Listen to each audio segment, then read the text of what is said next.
Now coming to Indian polity.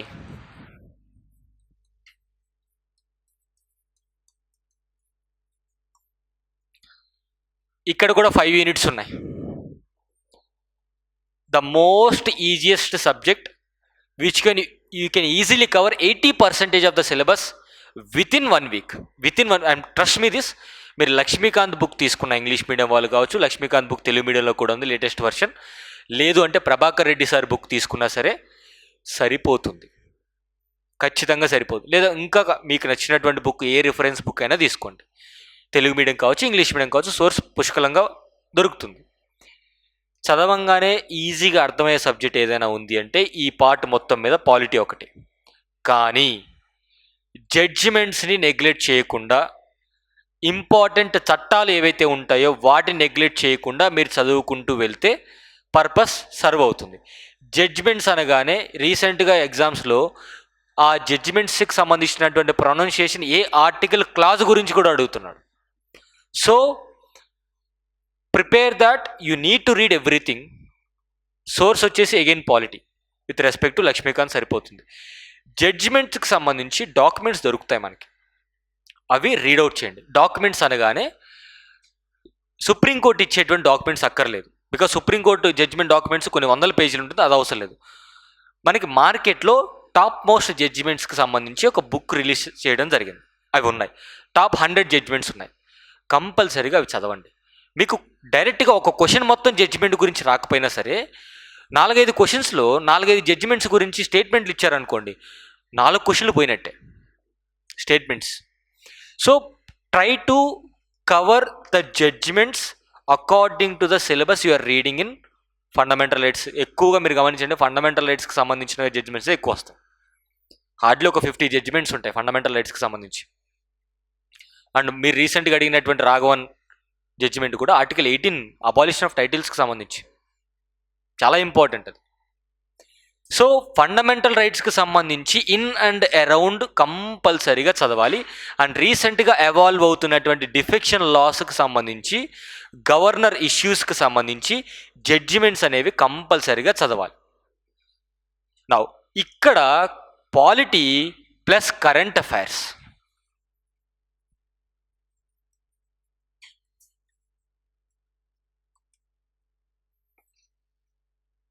జూలైలో exam ఉంది కాబట్టి ఈ జనవరి నుంచి కరెంట్ అఫైర్స్ అంతా ప్రాపర్గా ఓన్లీ పాలిటీ కరెంట్ అఫైర్స్ మనకు దొరుకుతాయి, చదివేసేయండి. ఇప్పటి నుంచి చదవడం స్టార్ట్ చేయండి కరెంట్ అఫైర్స్. ఎందుకు అంటే ఎవ్రీ 4 monthsకి ఒకసారి 80% of the current affairs repeat అవుతుంటాయి. లాస్ట్ ఇయర్ నవంబర్లో ఇదే గవర్నర్ ఇష్యూ కేరళ గవర్నర్కి వచ్చింది. ఈ ఇయర్ మార్చిలో ఏమైంది, అదే ఇష్యూ తమిళనాడు వచ్చింది.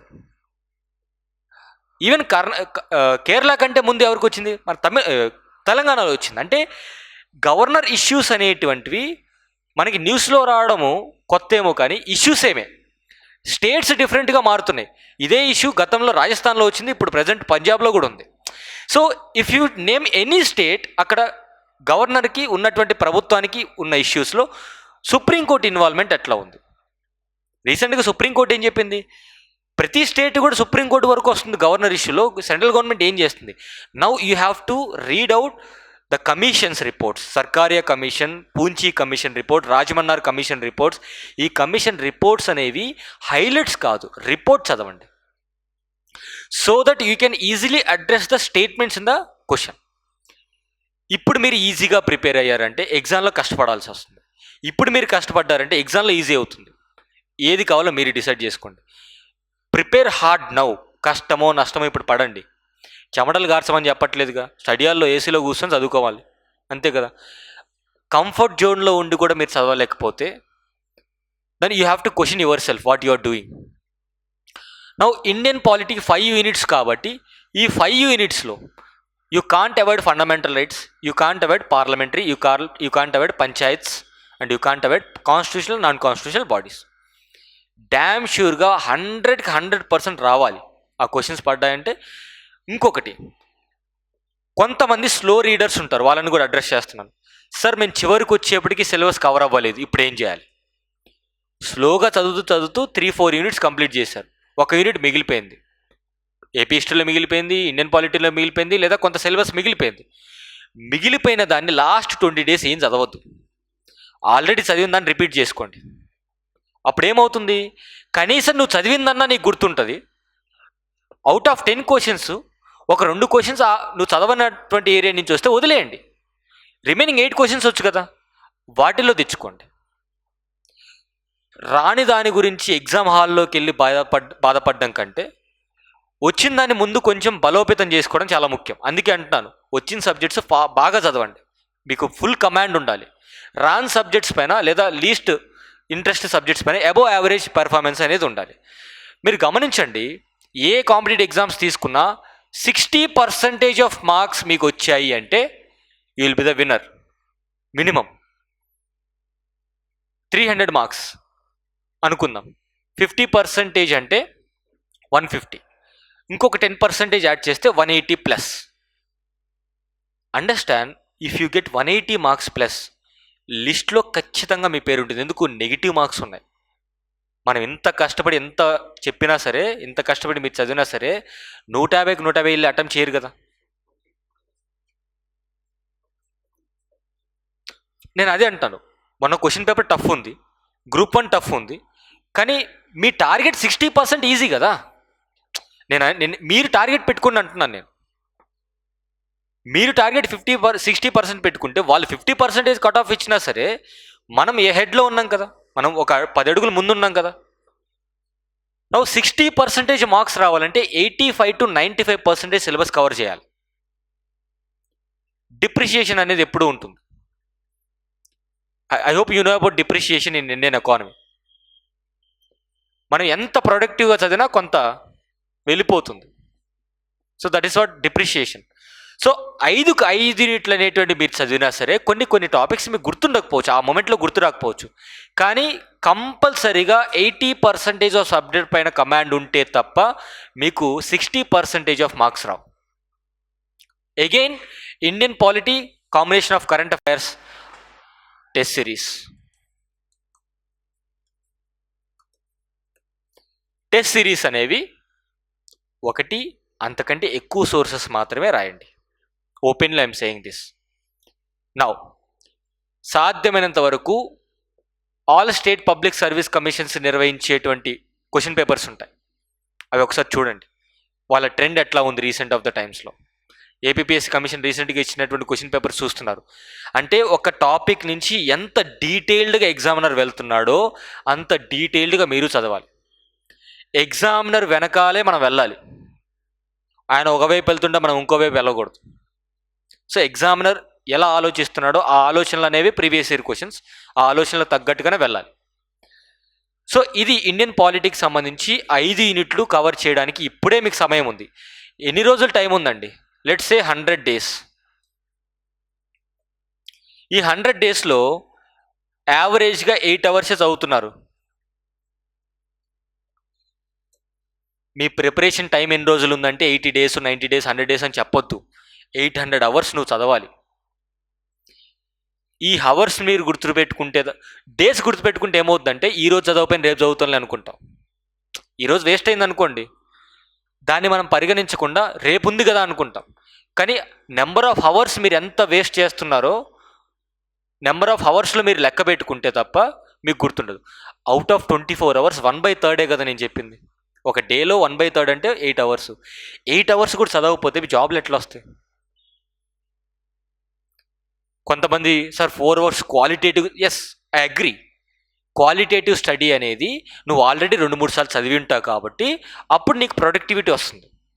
ఇప్పుడు నువ్వు మళ్ళీ ఫస్ట్ నుంచి చదవాలి కాబట్టి ఎక్కువ చదవాల్సినటువంటి అవసరం ఉంది. అంటే సిలబస్ ఎక్కువ కవర్ చేయాలి కాబట్టి నువ్వు కంపల్సరీ ఎక్కువ టైం స్పెండ్ చేయాల్సిందే, తప్పదు. There is no other alternative. Only rapid revision material చదువుతానంటే అందరిలాగా నీకు కూడా అవుట్ ఆఫ్ 300 120 వస్తాయి. జాబ్ వస్తుందా? రాదు. అసలు 170కి రీచ్ అవుతున్నావా? That is the most important part. మరీ 170 కంటే తక్కువ ఉంటుందని జనరల్ కేటగిరీకి నేను అనుకోవట్లేదు. 170 మైట్ బి దేర్. లేదు పేపర్ ఇదే టఫ్గా ఇచ్చి, అంటే ఇక్కడ చూడండి అన్ని సబ్జెక్టులు టఫ్ ఇవ్వట్లా, కొన్ని సబ్జెక్ట్ ఈజీ ఇచ్చేస్తున్నాడు. ఎక్కడైతే అందరికీ కొత్తగా ఉందో అక్కడ తొక్కాడు లాస్ట్ టైం. సొసైటీ. అందరూ కరెంట్ అఫైర్స్ 1 ఇయర్ చదివారు. ఆ సార్ ఏం చేశారు, జనవరివి ఫిబ్రవరివి ఇచ్చేశాడు. మనం ఏం చేసాం, పేపర్ తయారు చేయడానికి టైం పడుతుందేమో కదా, ఆయన టైం తీసుకున్నాడని మనం టైం తీసుకున్నాం. అంటే ఆయన ఏం చేయాలో మనమే డిసైడ్ అయిపోయాం. So don't take any chance. Polity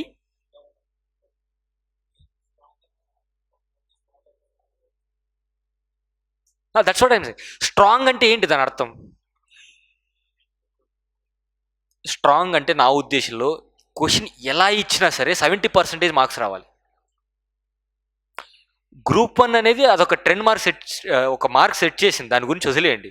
because it is something it take for the faculties to make a key చేయడానికి 2 hours పట్టిందంటే హాఫ్ అన్ అవర్ ఎట్లా రాస్తారు? అవుట్ ఆఫ్ 30 క్వశ్చన్స్ కీ చేయడానికి 2 hours పట్టిందంటే ఫ్యాకల్టీస్కి, ఒక స్టూడెంట్ 30 minutesలో 30 క్వశ్చన్స్ ఎట్లా address చేస్తాడు? ఆ టైంలో రిస్క్ అనాలిసిస్ మీరు ఏం చేయాలంటే, అవుట్ ఆఫ్ 30 క్వశ్చన్స్ పేపర్ అంత అంటే నువ్వు స్ట్రాంగ్గా ఫీల్ అవుతున్నటువంటి సబ్జెక్ట్లో కూడా అంత టఫ్గా పేపర్ వచ్చిందంటే దాని అర్థం ఏంటి? మిగతా వాళ్ళకి అంతకంటే భయంకరమైన టఫ్ పేపర్ అది. So at least get 10 marks, 10 MCQs correct అవ్వాలి, 1/3. That is ultimate. నీకు ఇంకా అవుట్ ఆఫ్ 30 అంత టఫ్గా వచ్చిన పేపర్లో కూడా 10 మార్కులు రాలేదంటే స్ట్రాంగ్ సబ్జెక్ట్ అని చెప్పకూడదు మనం. స్ట్రాంగ్ అంటే ఏంటి? మినిమం పాస్ అవ్వాలి.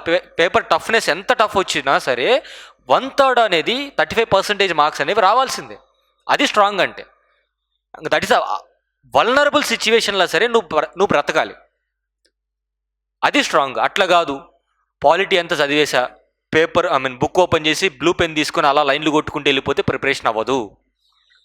కొంతమంది మహానుభావులు ఉన్నారు, బుక్ ఓపెన్ చేసి ఇలా సున్నాలు చుట్టుకుంటూ పోతున్నారు, అంటే అది చదివినట్టు లెక్క అంట.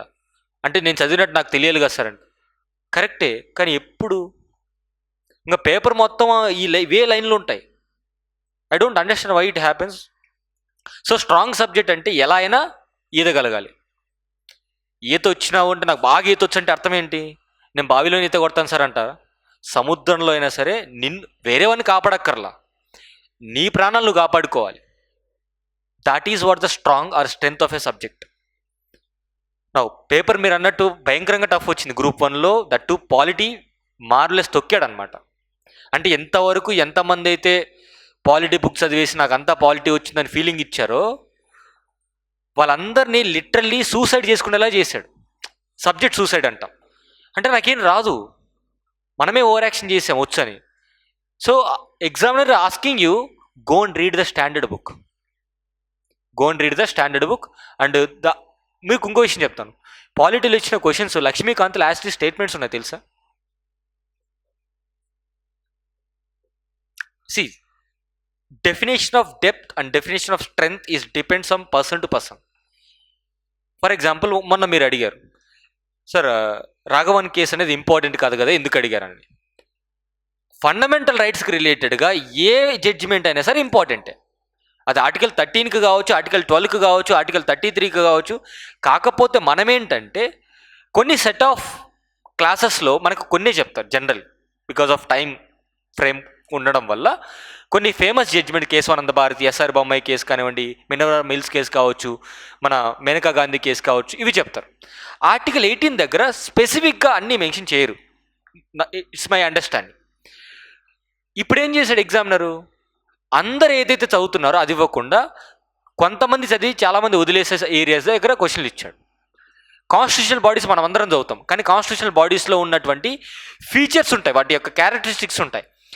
ఆ క్యారెక్టరిస్టిక్స్లో 3rd, 4th స్టేట్మెంట్స్ ఇక్కడ స్టేట్మెంట్స్కి ఇచ్చాడు. అంటే మీనింగ్ ఏంటి, మనము చదివేది మనకు నచ్చింది చదివేసి మనం స్ట్రాంగ్ అని ఫీల్ అయిపోతాం. That is not the strength. So strong అంటే సిలబస్ అంతా కవర్ చేయాలి. కవర్ చేయడం అంటే ఒకసారి చదవడం కాదు, you have to go for multiple readings. That is as you said, I agree, paper ఎంత టఫ్గా వచ్చినా సరే you have to swim at any cost.